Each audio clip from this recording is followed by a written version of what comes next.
pemerintah pusat melalui Badan Nasional Penanggulangan Bencana mengaturkan rasa duka cita yang mendalam atas musibah yang terjadi sehingga menimbulkan kerugian termasuk kerugian personil dan juga kerugian harta benda bagi masyarakat, termasuk juga para pejabat yang bertugas saat itu, diantaranya adalah Komandan Koramil, Kepala Seksi Lantik dan Kepala Seksi BPBD Kabupaten Sumedang, dan juga tentunya warga terdampak yang langsung berada di lokasi.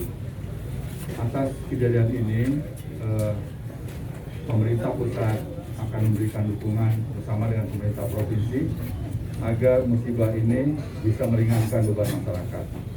Langkah pertama yang sudah dilakukan oleh pemerintah provinsi dan juga Kabupaten Sumedang telah melakukan evakuasi terhadap warga yang berada di kawasan dan telah ditempatkan di tempat karantina atau tempat pengungsian sementara sebanyak 150 orang. Kemudian juga yang wafat telah diurus dengan baik, dan kita doakan semoga yang wafat mendapatkan tempat yang terbaik. Diampuni segala dosa dan salahnya serta keluarga yang ditinggalkan diberikan ketabahan. Selanjutnya, untuk jangka pendek ini kami harapkan ada kesadaran masyarakat di wilayah lokasi bencana untuk bersedia direlokasi dan jangan dulu mendekati kawasan ini sampai akhirnya nanti pemerintah pusat bersama dengan pemerintah provinsi mengeluarkan hasil kajian pendataan mana rumah-rumah yang masih boleh ditempati. Bagi yang sudah diputuskan bahwa kawasan itu adalah zona merah, masyarakat harus ikhlas melepaskan rumah dan tanahnya untuk direlokasi di tempat yang baru. Tadi pagi Bapak Bupati telah mengatakan akan menyiapkan lahan desa untuk relokasi bagi masyarakat yang rumahnya nanti tidak boleh lagi ditempati. Nah, sebagaimana dengan ketentuan yang ada, Bapak Presiden Jokowi telah memberikan dana stimulan bagi masyarakat yang terdampak bencana. Untuk rumah rusak berat itu senilai atau sebesar 50 juta rupiah.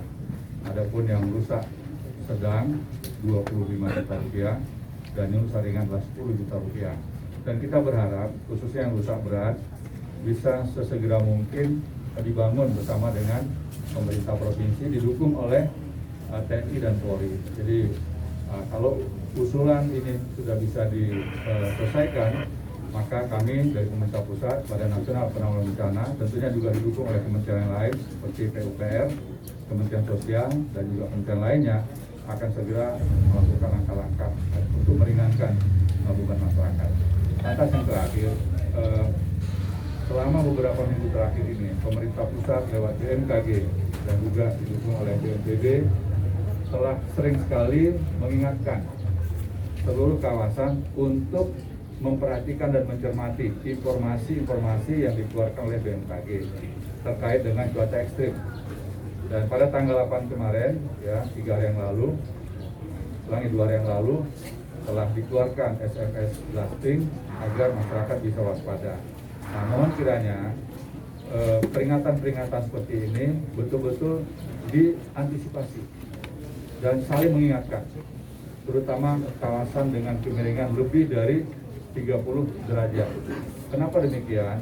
Karena berdasarkan data yang dimiliki oleh BNPB, hampir pasti setiap tahun wilayah Jawa Barat ini pasti terdampak dengan tanah longsor. Yang terbesar itu dalam kurun waktu 2 tahun terakhir ini adalah di wilayah Sukabumi Selatan. Ya, kalau tidak salah waktunya itu sekitar tanggal 28 atau tanggal 29 Desember 2018.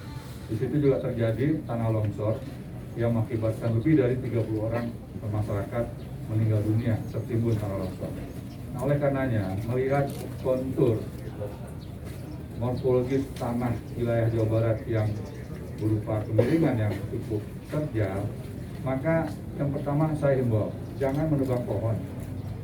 Karena kalau pohon ditebang, nanti dalam kurun waktu 2-3 tahun akarnya itu akan busuk. Akibat akarnya busuk, ketika curah hujan tinggi, dia akan masuk di sela-sela akar yang mengakibatkan tanah itu menjadi labil. Dan inilah yang sering terjadi, bahwa akibat tanah labil di kemiringan tertentu sehingga dengan mudah longsor. Nah, ini yang pengetahuan tentang ini belum banyak dimiliki oleh masyarakat kita. Jadi sekali lagi teman-teman wartawan sekalian, media, kami mohon untuk ikut mempublikasikan, untuk ikut menyampaikan sosialisasi terkait dengan risiko-risiko yang terjadi kalau kita salah dalam memperlakukan alam. Yang kedua, menanam pohon di kemiringan itu adalah kewajiban. Saya ulangi, kewajiban. Karena kalau bukan pohon yang ditanam berupa sayuran, tanah itu tidak kuat untuk menahan terjadinya erosi. Ya, akibatnya begitu curah hujan tinggi, ya maka dengan mudah longsor.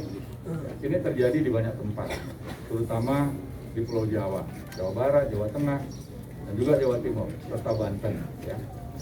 Kemudian juga pilihlah jenis tanaman yang memiliki akar yang kuat. Ya, tadi saya perhatikan pohon sukun yang ada di tempat itu relatif aman. Ya, lantas saya juga menyaksikan ada 2 batang pohon aren di situ yang juga berdiri dengan kokoh.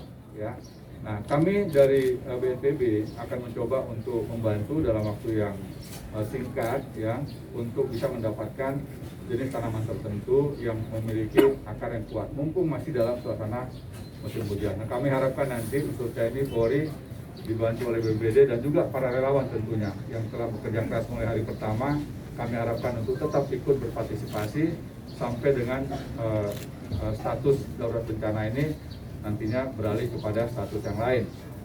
Kemudian juga perawatan tanaman ini kita harapkan bukan hanya di tempat yang sekarang terjadi bencana, tetapi di banyak tempat yang belum terjadi bencana. Mari kita cari jenis pohon yang dapat melindungi warga masyarakat, termasuk vetiver.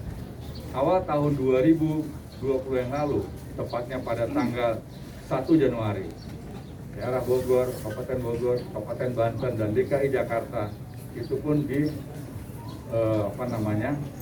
mengalami curah hujan yang tinggi dan banjir. Yang korban jiwanya dari 3 daerah itu lebih dari 60 orang. Ya, jadi ini harus kita perhatikan. Hampir setiap tahun kita menghadapi situasi seperti ini. Mohon kita semuanya bisa bekerja sama, saling mengingatkan, karena tanpa ada sosialisasi yang masif kepada masyarakat, maka banyak masyarakat kita yang tidak mengetahui hal ini tentu akan berisiko kepada kerugian jiwa dan juga kerugian harta benda. Kiranya demikian yang dapat kami sampaikan. Terima kasih.